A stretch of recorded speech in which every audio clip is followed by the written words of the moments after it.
Gopi Janavallabha Jaya Girivaradari Jaya Girivaradari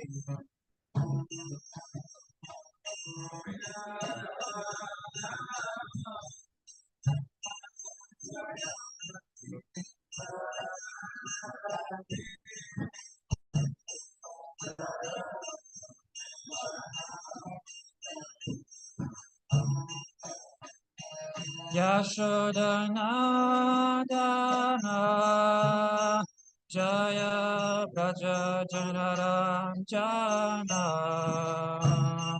Jaya Braja Janaranjana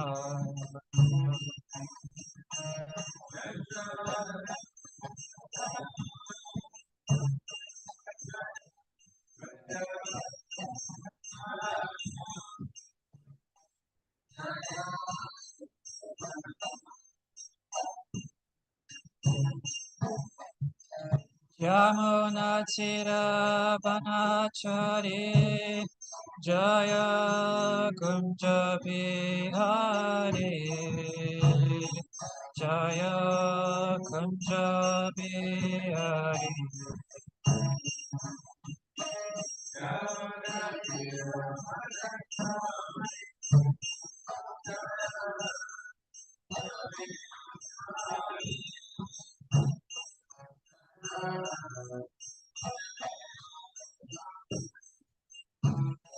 Jaya Prabhupada Jaya Prabhupada Jaya Prabhupada Jaya Prabhupada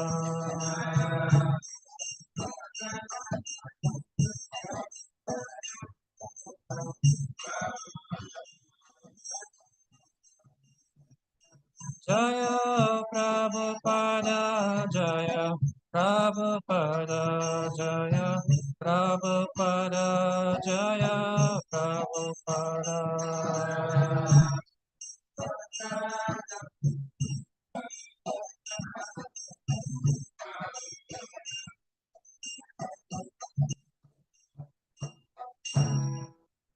Sharamadeva ki jai.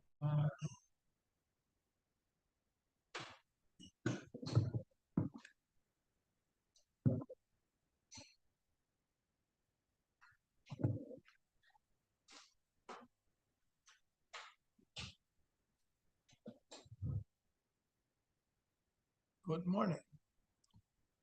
Okay. Begin with invocation. Om Namo Bhagavate Vasudevaya. Om Namo Bhagavate Vasudevaya. Namo Bhagavate Vasudevaya. Om Namo Bhagavate Vasudevaya. Namo Bhagavate Vasudevaya. Om Namo Bhagavate Vasudevaya.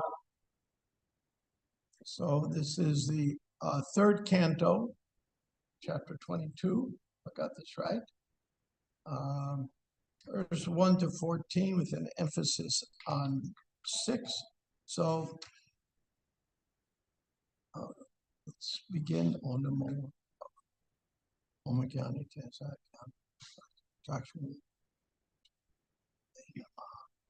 So this is a marriage of Kardama Muni and Devahuti. And then this chapter discusses in the time this Bhagavatam was spoken, what the culture was like. Now, some people get confused. Well, should we do everything like that nowadays? And we can then follow Prabhupada's example and understand that no, it's not under these current circumstances where we are now. This may be a lofty goal, but it may not always come out that way. I want to emphasize that point because there are cultural artifacts in here that work very well in an advanced society and might not work very well in what I think is fair to say is a more primitive society. For example, take Florida. Guess which state in the country has more mass shootings than any other state? Excuse me? Nope. No, it's Florida. Yeah, welcome.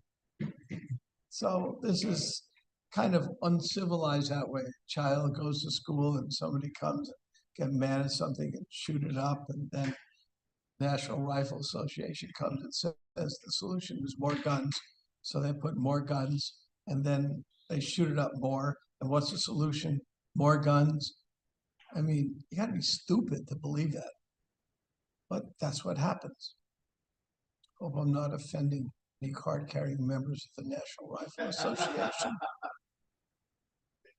And then,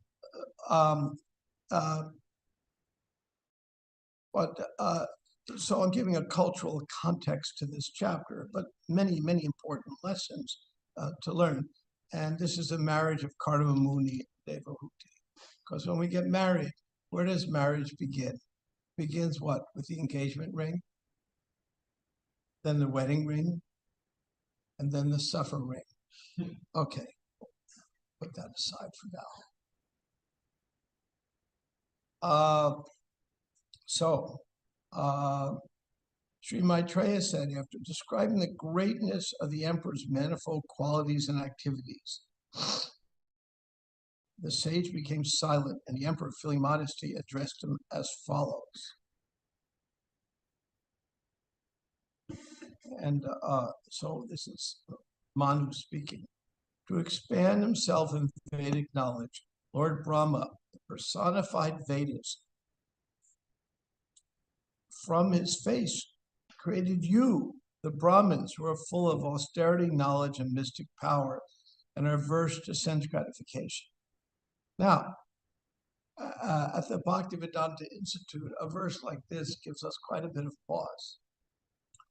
One may wonder, how does life come about on earth?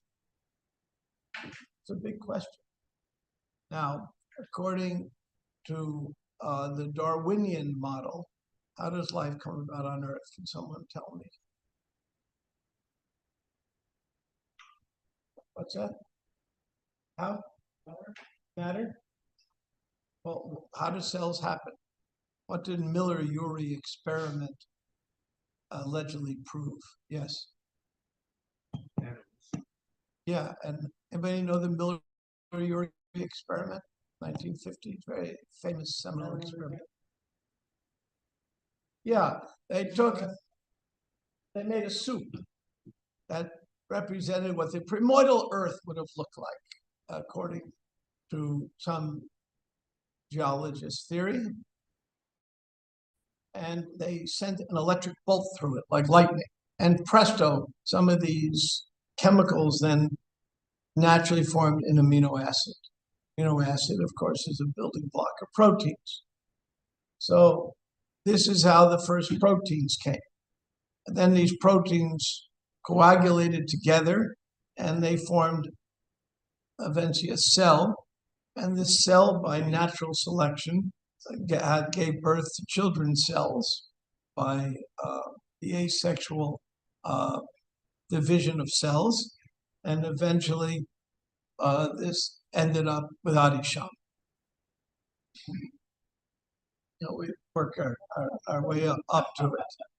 And when we reach Adisham, we're talking about the peak perfection of evolution.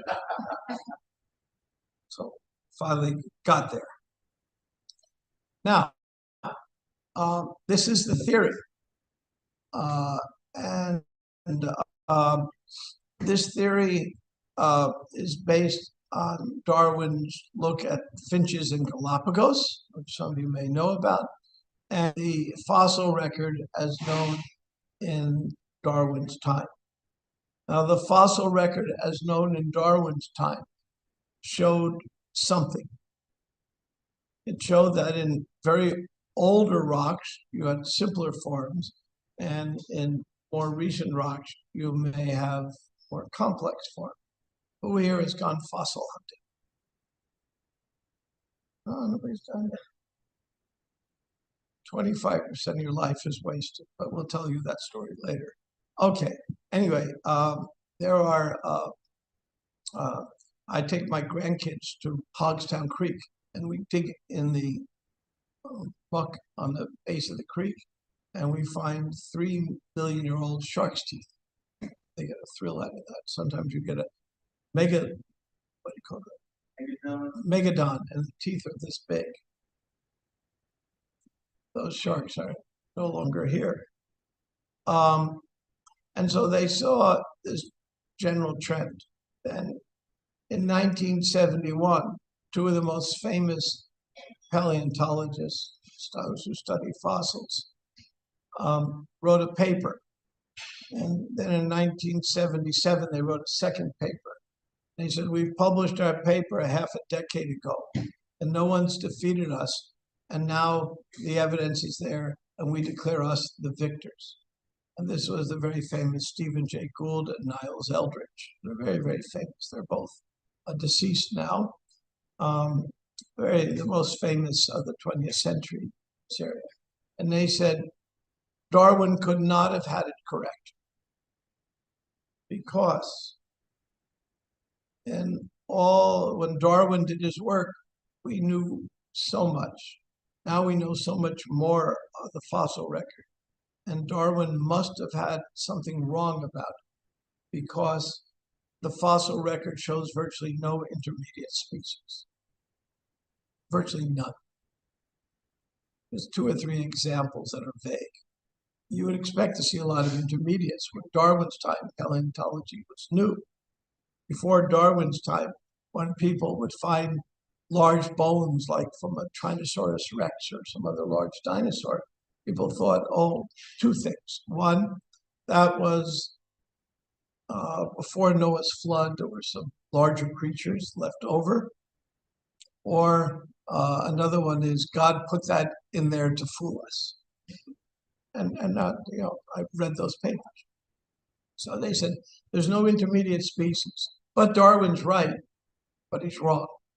And evolution occurs so fast, it doesn't even appear in the geological record, the change of species. When you get a geographically isolated community with environmental issues, it accelerates its evolution, occurs so fast that you don't actually see it in the fossil record. But slow, we don't see it in human lifetimes. It's just in between. 1977, we had the Life Comes from Life conference that Prabhupada had organized a month before he left us. And 5 of us scientists presented there, and that was my paper. That's what I present on this work. So we have the situation where the actual top paleontologists say, yes, evolution occurs, we just can't see it in the record, and therefore we can't actually prove it. But it must be. And it's the doctrine. Then the real issue comes down to how do you go from simple to complex? How many of you have been to the butterfly atrium at Gainesville? Beautiful, isn't it? I mean, it's heavenly place. It's just at the museum. And if those are students get in for free, it's a wonderful place to go. I took Sachin Swami there when he was here. When he was here a few years ago. We always like going away together privately to have some talks. So I said, let's go. He said, where are we going today, Brahma? I said, we're going to the butterfly atrium. And we went to the atrium. And we sat there surrounded by butterflies, having this most intimate of talks. Actually, I'll tell you what was said, because it's very relevant for the point I'm going to make before we get on to the key verse, and I run out of time. Anybody here know Satchidananda Swami? Anybody heard his classes? Raise your hand if you heard his classes. He's simply wonderful. I attended his retreat last year. He's one of my favorite teachers, German monk. Does anybody know what his father used to do in the 40s? Anybody know? What's that? Worse than that. The SS of the German army. and stationed where? Yeah, at a concentration camp. His father only died a year ago. Spent the rest of his life with nightmares and regret for what he had done, because he got caught up in the Nazi times. But when he was at a concentration camp, he had a life-changing experience. And Satchidananda Swami shared it with me, which is very relevant for what we're talking about now. Absolute life-changing. Has anybody heard that story about the butterfly and the caterpillar? When these religious Jews were being taken to the gas chambers to be destroyed, to be incinerated. So they were gassed to death and then put in the ovens and incinerated, 6 million. They went to a staging area. They were told we're going to give you showers, but they knew it was death. They didn't, they all knew that. And they go to a staging area where they have to get undressed, whatever. And in the staging area, they would draw butterflies on the wall. And so Satchidananda's father asked one of the rabbis, "Why are you drawing that?" And he said, "I can't tell you. If I tell you why, you'll be more angry with us. And you just torture us anyway, so I can't tell you." Satchidananda's father said, Satchidananda Swami's father said, "Listen, you're going to tell me, because I can torture you until you tell me. I have every torture equipment there is. And I'll torture you until you tell me. But I don't like torturing people. I don't like what we do. But, it's my duty. I have to do it." So the rabbi said, "Okay, I'll tell you." And he explained to them that a caterpillar turns into a butterfly. We're drawing the butterflies. In other words, you can't really kill us. Our soul just goes on to whatever's next for us. And the Nazis would have been very mad if they thought the Jews weren't disturbed by death, because they wanted them to suffer. It was kind of a nutcase that way. And the father had understood that these are very deep, wonderful people, and his regret began, which carried in the rest of his life. So how is it a caterpillar turns into a butterfly? Because it wants to, has a desire. It has consciousness. The missing element in Darwinian evolution is consciousness. How do you take Sariputta, he's gone now, but our most brilliant scientist, the movement, wrote mathematically on this topic. How do you take something very simple, and end up with an Adi Sham? Wait, maybe it's still simple. Yeah, okay. Maybe that was not a good example. Okay. So how do you start with something so simple and get complex? You have to add more information. Where does information come from? It comes from consciousness. The missing link in evolution turns out not to be this or that fossil. It's consciousness. Now, how do you go from simple to complex? It requires consciousness. Now, all of you have heard of the Big Bang theory of the creation of the universe. Most major scientists now that are cosmologists and cosmogenicists, they call it, have had a change of heart. They all understand. They're starting to, I just listened to a lecture the other day by a top philosopher of science. And he said, "I used to be the one man out. Now I'm mainstream. This is weird." Because his theory, his philosophy was consciousness precedes matter. That consciousness is not an emergent property from matter, which was a going theory I learned in school. It was a going theory till 10 years ago. Now, the going theory is that consciousness precedes matter. For example, there's a fine-tuning constant. There's certain numbers that if they were off in the 20th decimal place, one number, then according to the mathematical calculations, the universe wouldn't work. The laws of physics wouldn't work.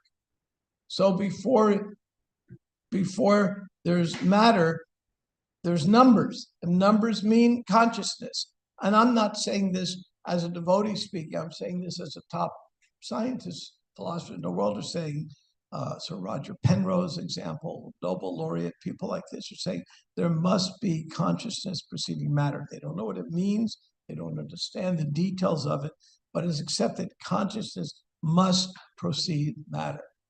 Now, just 2 weeks ago, 3 weeks ago, I sent 5 of our BI scientists to the largest conference in the world on consciousness in science in Tucson, Arizona. And the organizers gave us a 4-hour session for us to lead, which is uncanny. How that happened is a funny story that proves Krishna must be God. So how did this happen? But we were there, and one top, well-known, recognized scientist after another is saying, they're not saying there's God, they're not talking like we are, but they're saying that consciousness is different than matter.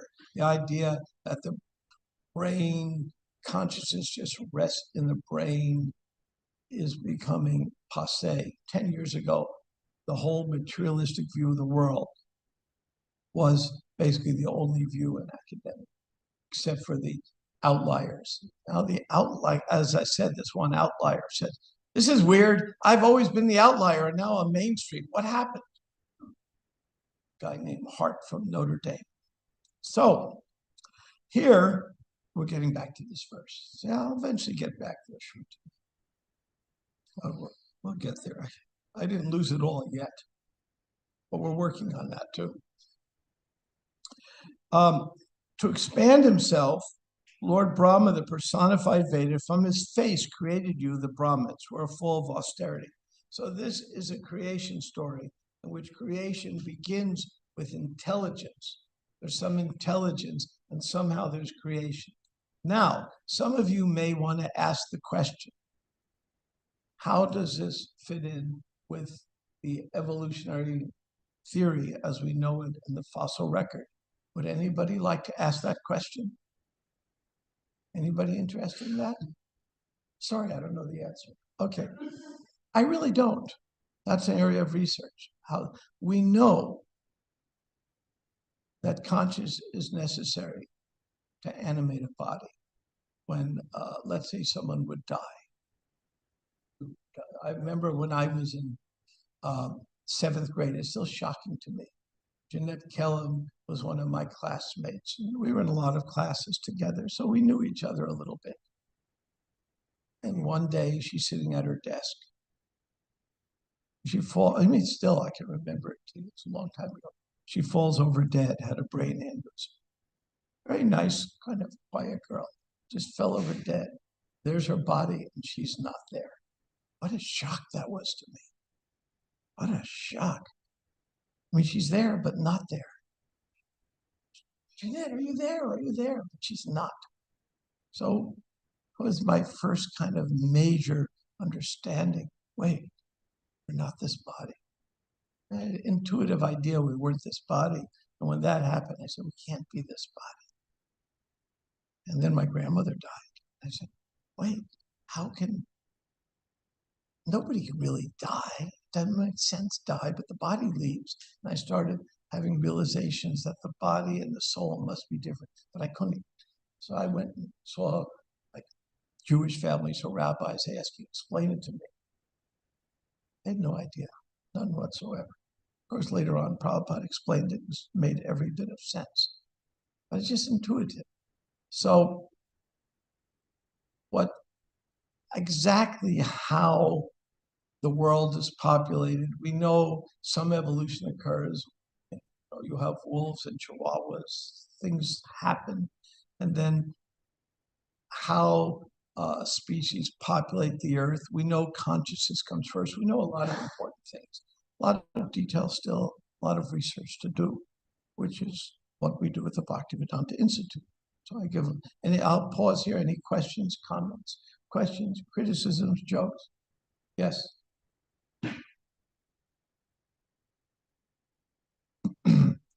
What would you say to somebody that gives you the argument that there's no archaeological evidence for like the Bhagavad Gita.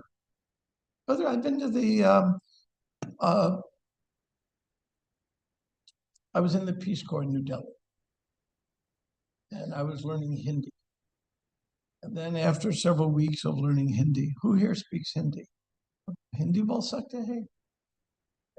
Yeah, Shruti. He speaks Bihari Hindi. That doesn't count. Okay, so, which is the Hindi I learned, by the way. So, they, Peace Corps then said, okay, we want you to take a bus or a train somewhere within several hours of Delhi. Like, just pick points on a map. They picked Tandasur for me. We want you to go there, get there, stay overnight, visit a local school, because we were training as teachers, go on your own, practice your Hindi, and come back alive. In India, then, things were much more austere than they were today. Much more austere. So I got off the train in a town called Tandasur. Anybody heard of Tandasur? Has anybody heard of Kurukshetra? Who's been to Kurukshetra? Nobody's been to Kurukshetra. Oh, you've been to Kurukshetra. The name of the train station is Kurukshetra.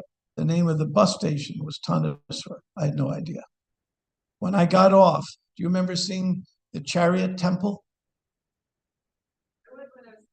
Oh, there's a big temple in the shape of a chariot, and the deities are Krishna and Arjuna.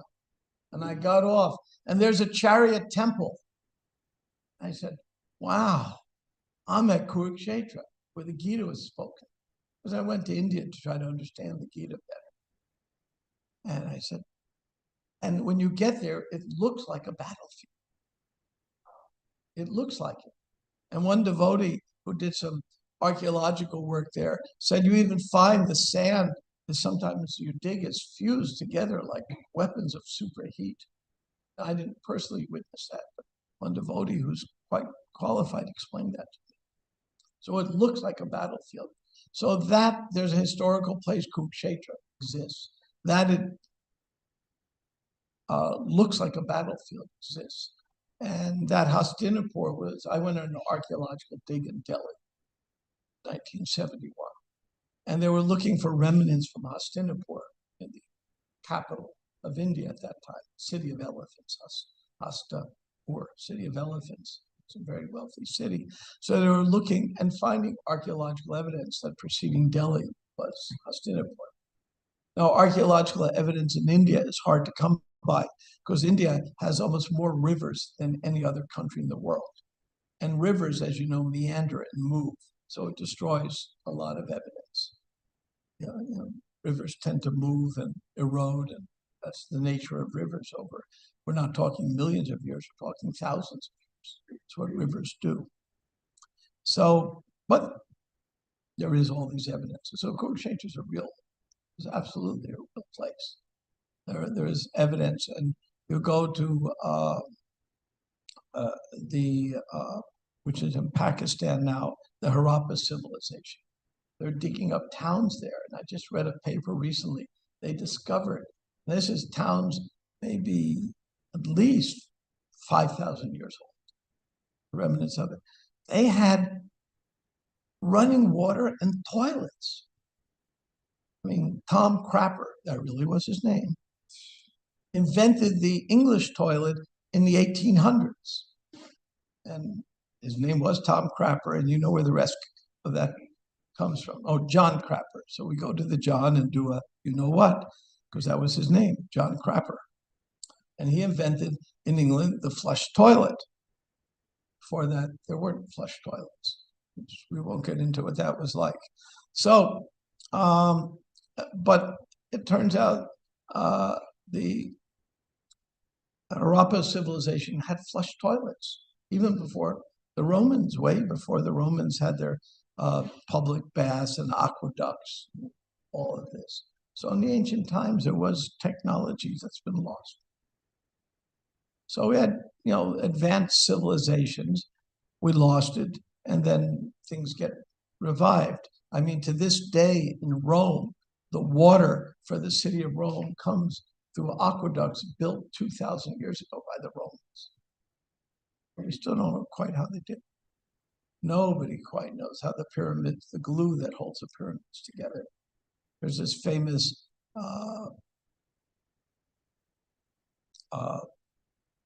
pillar of iron in New Delhi. I've seen it. I forgot the name now. A pillar of iron that been there for at least several thousand years and hasn't rusted. And the meteorologists study it and they still can't figure out why it doesn't rust. Some ancient science is lost. And of course, we have modern science, things they didn't have in those times. We have our computers, cell phones, etc. Okay, so we'll go on. For the protection of the Brahmins, the thousand-legged supreme being created us as Kshatriyas from his 1,000 arms. Hence, the Brahmins are said to be his heart and the Kshatriyas his arms. This is why the Brahmins and Kshatriyas protect each other as well as themselves. And the Lord himself is both the cause and effect, and yet immutable, protects them through each other. So here we're discussing the nature of Brahmins and Kshatriyas. And, Prabhupada gives a perfect example for anyone who wants to easily understand it. Look at your own body. Look in the mirror. And, hey, your head's in charge. Your arms protect. Your belly provides the energy, and your feet carry you around. That's Brahmins, Kshatriyas, Vaishyas, Sudras. It all fits. Just your own body is an example of that. And so Prabhupada gives a funny story. The hand decided to go out and strike. Kshatriya decided, we don't want to have any, we're more important. We're tired of feeding the mouth. So it stops feeding the mouth. Eventually the hand's going to get weak and go away. It's when all the parts of the body cooperate. It's not that one is more important or better than the other. They all have a function. They cooperate. That is simply what's going on. Those who look down, oh, I'm a Brahmin, I look down on others. That is the absolute degradation of human society. Can somebody give me an example of a son of a Brahmin claiming to be a Brahmin and acting like a jerk? Yes, Shringi. He went and tried to curse Pariksha. He's called Brahmin Bandhu, the friend of the Brahmins or son of the Brahmins. He wasn't qualified. In India, we find remnants of this, where people go, I am Brahmin. They're smoking a cigarette, eating whatever we see it all the time. I am Brahmin. I can't count how many people said that to me. Well, if you're a Brahmin, act like a Brahmin. And the first thing a Brahmin would never say is, I am a Brahmin. Anybody who goes like that cannot be a Brahmin. Brahmins have humility. Wait, go on. So the verse for today, we don't have time to do the Sanskrit, so I'll just read it. Jishtama Bhagavan Dristo Duro Darso Yo Kartmanam Jistya Pada Raja Spristam Shirnishama Bhavata Shivam. It is my good fortune I'll be able to see you, for you can easily be seen by persons who have not you cannot easily be seen by persons who have not assumed the mind or controlled the senses. I'm all the more fortunate to have touched with my head the blessed dust of your feet. I'll just read a little bit of the longish purport. The perfection of transcendental life can simply be achieved by touching the holy dust of the holy feet of the holy man. In the Bhagavatam, it is said, Mahapada Rajo Bhikshakam, which means to be blessed by the holy dust of the lotus feet of a Mahat, a great devotee. As stated in the Gita, Mahatmanas too, those who are great souls under the spell of spiritual energy, the symptom is they fully engage in Krishna consciousness for service of the Lord. They are the so-called Mahats. Now, next verse, I have fortunately been instructed by you, and thus great favor has been bestowed upon me. I thank God that I have listened with open ears to your pure words. O great sage, graciously be pleased to listen to the prayer of my humble self. For my mind is troubled by affection for my daughter. This is about trying to get his daughter married. And it goes on discussing that for a few verses. So here, the point is that he's taking shelter of the great sage. And the important point here is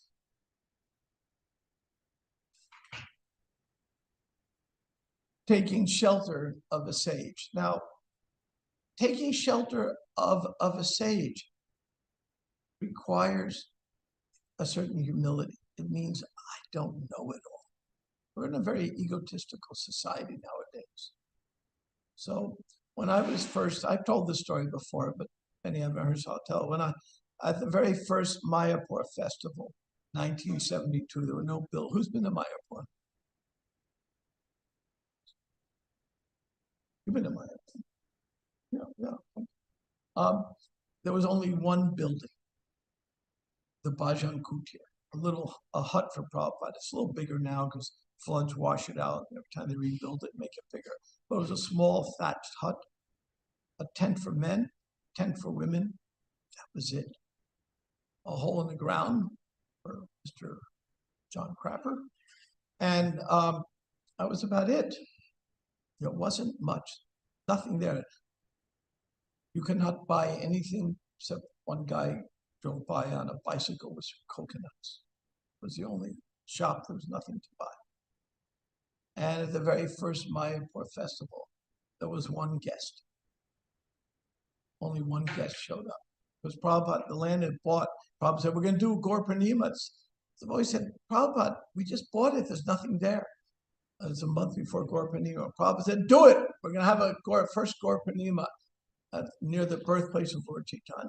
The devotees quickly assembled a pandal tent, one of these colored tents for set up a little generator for a microphone, men's tent, women's tent, and Chutananda built a hut for Prabhupada.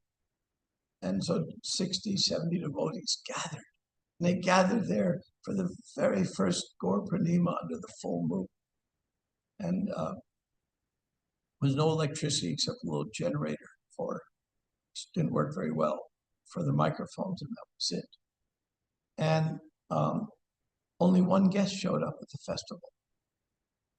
Because mostly the festival was defeat Bangladesh refugees. There's just been a war with India, Pakistan. East Pakistan had become a new country, Bangladesh, and thousands of refugees had fled the war zone. This is right by the border. And Prabhupada said, we're going to feed all these refugees. I heard, oh, there's food relief for refugees. I didn't know anything about Gaur Purnima or anything like that. So I just said, okay, I volunteered to go help with food relief. That was a nice thing to do. So I went up there, and devotees were feeding thousands and thousands of these refugees. But there was only one English-speaking guest, and almost all the devotees were Westerners there. And can you know who that English-speaking guest was? Can we guess?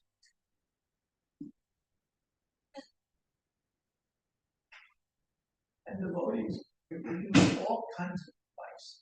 Now, if somebody who here has been a devotee under 6 months, under 3 months, okay, who has been a devotee over 3 years? Who? Okay, over 5 years. You were more senior than anybody there when I was at Wyatt.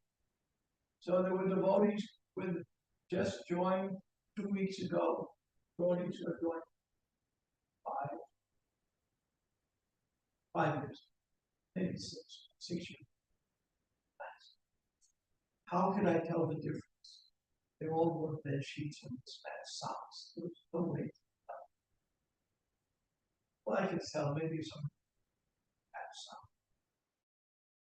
So there was no way to tell, and everyone wanted violence. They wanted to preach them. One person to preach.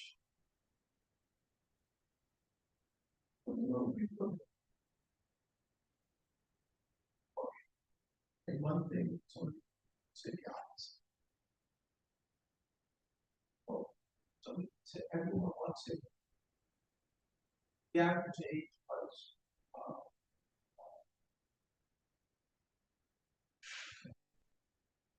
who here is younger than oh,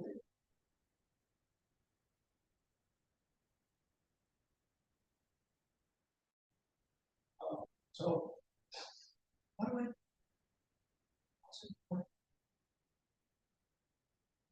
so we said the most is getting up doesn't get enough sleep, doesn't most not sleep. Yes, most important is water child. Most important is not even I was that's that's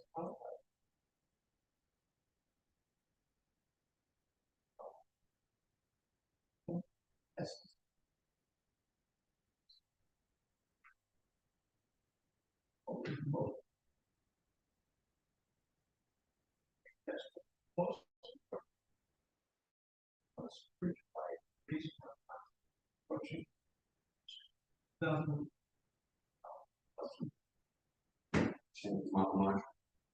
No, that was good. That's very important. Prabhupada said something important. So I chanted.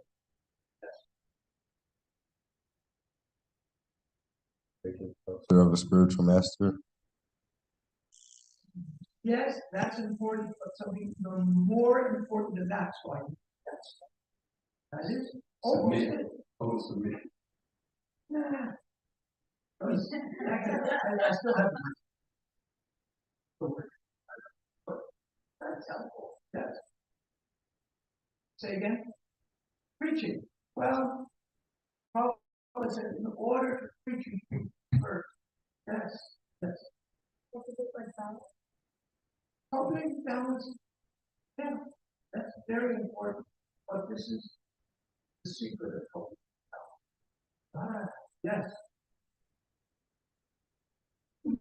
Nobody can't prove this thing that Prabhupada told me without you.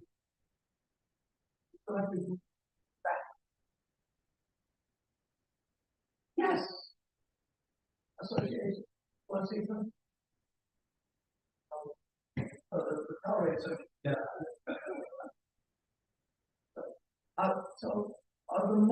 The thing that will allow me to chant Hare Krishna, do all these things, is Guru say. Prabhupada told me the most important. If I, how much freedom have a book came out by this famous philosopher New York Times bestseller.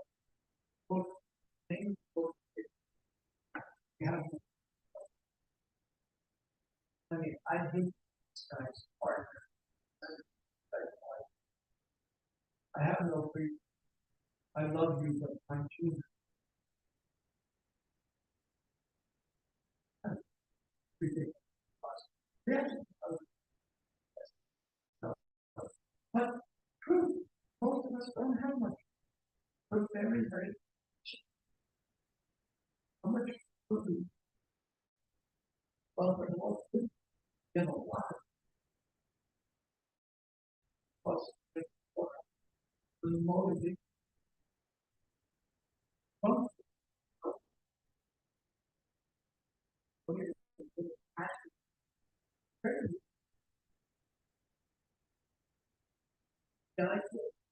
that's why food is my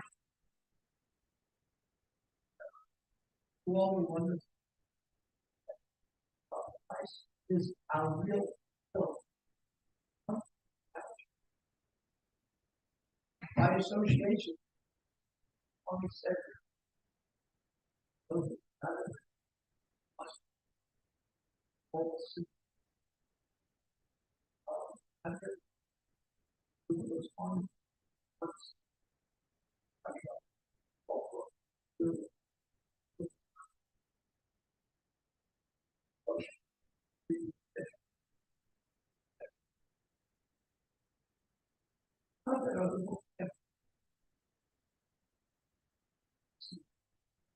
and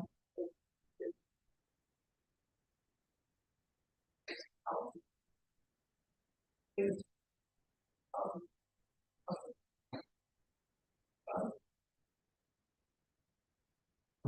simply like that's with that. I'll stop here. Thank you so much.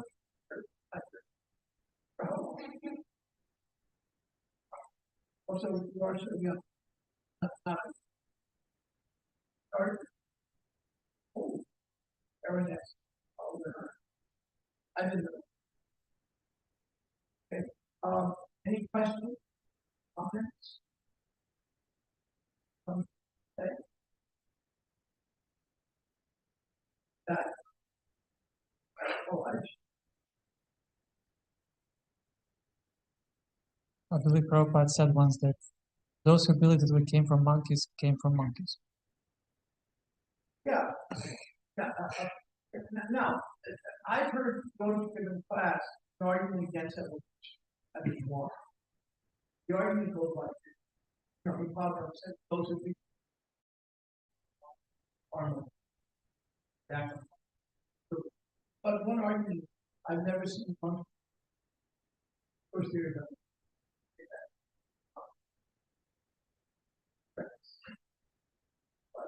we find that every human artifact back. That was really pretty by my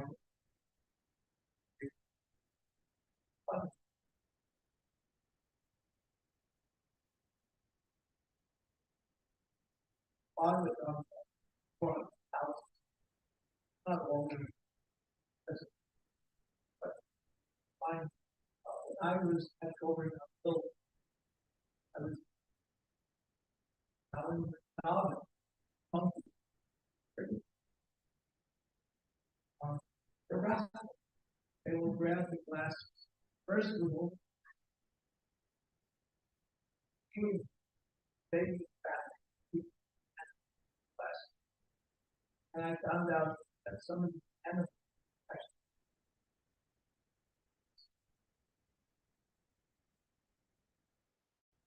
and only the monkey was not the monkey.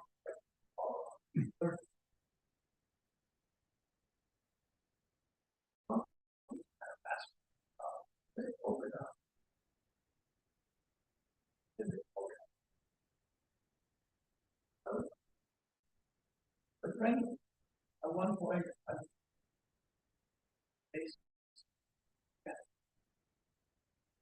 I heard of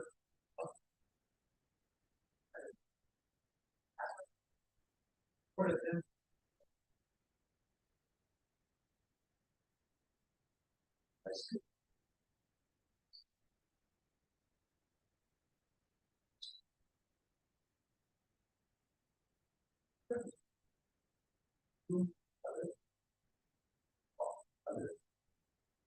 Section of town, I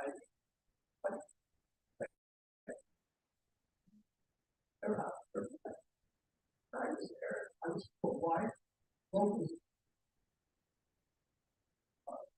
function. I was like, and it was back every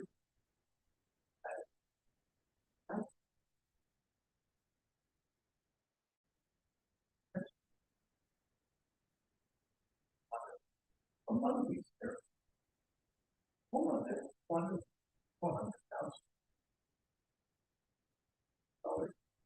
Like buying ourselves.